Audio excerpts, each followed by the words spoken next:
ఇది చెవి సమస్యను చాలా బాగా తగ్గిస్తుంది. చాలా వేగంగా తగ్గిస్తుంది. కొన్ని కొన్ని సమస్యలు మందులతో కూడా తగ్గనివి అంత ఈజీగా తగ్గే పద్ధతి దీంట్లో ఉంది. శూన్య ముద్ర ఎలా వేయగలరు చూడండి. అన్ని వేళ్ళు తెరిచి ఉంచాలి. చేతి వేళ్ళలోని మధ్య వేలు ఆకాశతత్వం. దీన్ని మడుస్తే శూన్యతత్వం అంటారు. ఉంగరపు మధ్య వేలుని మూసి దాని మీద బొటన వేలు పెడితే ఇదే శూన్య ముద్ర. మిగిలిన వేళ్ళు తిన్నగా ఉంటాయి. కొద్దిగా విడిగా ఉన్నా పర్లేదు, మరి కలిపినా పర్లేదు, కలిపోయినా పర్లేదు.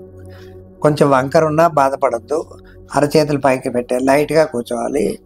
15 నిమిషాలకే మీకు మంచి ఫలితాలు కనబడతాయి. 20 నిమిషాలు చేస్తే మంచిదే. దానివల్ల ఏం నష్టం ఉండదు. మన చేతులు మనం పెట్టుకుంటే. మన చేతులు మనం కలిపితే సైడ్ ఎఫెక్ట్ ఎవ్వరికీ రాదు. దానికి వర్రే అవసరం లేదు. ఏదైనా ఆహారం తీసుకున్నా, మందులు తీసుకున్నా అవి పడకపోతే రావడానికి అవకాశాలు ఉంటాయి. కూర్చోవడం తెలుసు కదండి. కింద కూర్చోవచ్చు. ఏ పొజిషన్లోనే కూర్చోనండి, కదలకుండా.